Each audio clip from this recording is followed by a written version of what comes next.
রাধে রাধে বন্ধুরা, চলে এসেছি নেক্সট পার্ট নিয়ে। আর আগের পার্টে তোমাদের বলেছিলাম যে আমি খেয়ে দিয়ে এডিট করতে বসবো শুধুমাত্র তোমাদের জন্য। তো ওয়েলকাম টু আনাদার ভিডিও। তো চলে এসেছি আর একটা ছোট্ট মিনি ব্লগ নিয়ে। তো আজকে আমাদের ফার্স্ট ডে। আমরা সকালবেলা সবাই ব্রেকফাস্ট সেরে রেডি হয়ে বেরিয়ে পড়েছিলাম ঘোরার উদ্দেশ্যে। আর হ্যাঁ, সরি, কিছু কিছু ভিডিও না ব্লগের মতো বানিয়েছিলাম, কিন্তু জানি না কি হয়েছে, ডাউনলোডই হচ্ছে না। এরকম প্রবলেম কি তোমাদের ফেস হয়? যদি হয়ে থাকে তাহলে কমেন্ট করো। আর এর সমাধান যদি কেউ জেনে থাকো তাহলে অবশ্যই বলো, কারণ এই রিলস ভিডিওর সাথে ব্লগ ভিডিওগুলো একটু অন্যরকম লাগে দেখতে। বাট আমার কাছে আর কোনো ভিডিও নেই, কয়েকটাই আছে, তাই ব্লগের জন্য এইটাই তোমাদের সাথে শেয়ার করতে হলো। তো যাই হোক, কথা না বাড়িয়ে আমরা এখন চলে যাব খেতে। তো সবাই খেতে শুরু করে দিয়েছে। হ্যাঁ, আমার কাছে মাইক নেই, তার জন্য গলার ভয়েস আস্তে আস্তে আসছে। আর এখানে আমরা দুজন অগত্যা না, আমরা হচ্ছে স্পেশাল মানুষ, ঠিক আছে? তাই আমরা একদম পুরো ভেজ খাই, তাই আমরা স্পেশাল খাবো পরে, ঠিক আছে? তো খেয়ে দিয়ে দেখা হচ্ছে তোমাদের সাথে, নাকি বিউটি? টাটা। দুপুরের খাবারটা সত্যি খুব ভালো ছিল। পাহাড়ে গিয়ে বাঙালি খাবার, ভাত তরকারি ভাজা এসব পাবো তো ভাবেই নি। তো যাই হোক, বাঙালি মানুষ চামচ দিয়ে খেতে দুই একবার ট্রাই করলাম। ও সব ছাড়ো, হাত দিয়েই খাই ভাই। তো ফাইনালি খাওয়া দাওয়া সেরে আমরা এবার বেরিয়ে পড়বো ঘুরতে। তো খেয়ে দিয়ে গাড়ির জন্য অপেক্ষা করছিলাম, কারণ আমাদের গাড়ি আসবে। আর তারপর আমরা এখান থেকে বেরিয়ে পড়বো। কোথায় কোথায় যাব চলো গিয়েই বলি না হয় কোথায় কোথায় যাচ্ছি।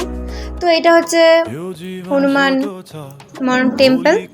তো এখানে কিছুক্ষণ সময় কাটালাম, এখানে সুন্দর ভিউ উপভোগ করলাম। মজা কি বলবো বলো, প্রকৃতির সৌন্দর্যে আমি মুগ্ধ হয়ে গিয়েছি। আমি কিছু আর ভাষা পাচ্ছি না খুঁজে। তো যাই হোক, তোমরাই দেখো আর এনজয় করো।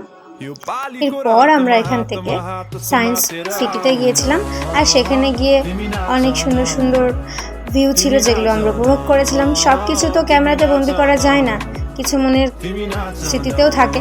তো যেইটুকু পারি সেইটুকুই ভিডিও করি, আর কারণ ভিডিও করতে খুব ভালো লাগে, আর তোমাদের ব্লগও দেখতে খুব ভালো লাগে।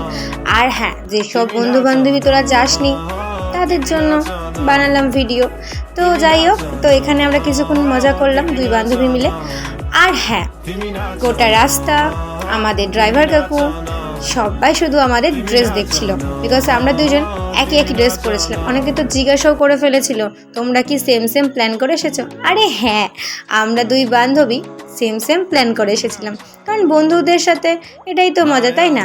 আর তারপর এখানে এই যে বলটা নিয়ে আমরা বন্ধু বান্ধবী সবাই খুব এক্সাইটেড ছিলাম, কারণ এই বলটা হাওয়া দিলে উঠছিল। এটাই আমাদের কাছে একটা মজা ছিল। বড় হয়ে গেছি গাইজ, কিন্তু আমাদের মনটা বাচ্চাই থেকে গেছে। তো তারপর এখান থেকে আমরা চলে গিয়েছিলাম দূরবীন মনেস্ট্রি, আর এখানকার পরিবেশটাও খুব সুন্দর ছিল। তারপর এখানে আমরা কিছুটা সময় কাটিয়ে আমরা আবার চলে গিয়েছিলাম আরেকটা ডেস্টিনেশনে।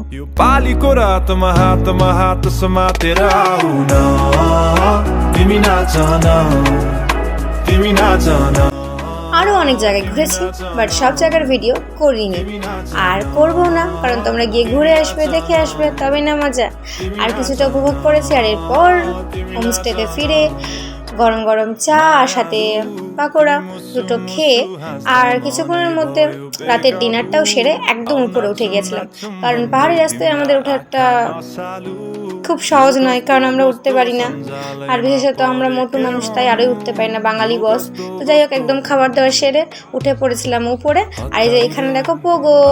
যাই হোক, তো এরপর আমরা এই জায়গাটা যেখানে আমরা ছিলাম সেটাও খুব সুন্দর, হোমস্টেটা। আর এরপর আর কি খেয়ে দিয়ে ঘুমাবো। চাবি খুলছে এখানে বান্ধবী, কদিনের জন্য এটা আমাদের নিজের বাড়ি নাকি? তো চলো, ওকে, কারণ তুমি বউ মানুষ, তাই বাইরে জুতা বলে বাইরে থাকবে। তো এখানে জুতোটা খুলে দিই আর রুমে এন্টার করি। তারপর দেখা হবে নেক্সট ডেতে। ততক্ষণের জন্য তোমরা ভালো থেকো, টাটা। আর ভালো লাগলে অবশ্যই লাইক কমেন্ট করে যেও, আর নেক্সট ভিডিওর জন্য কমেন্ট করো। রাধে রাধে।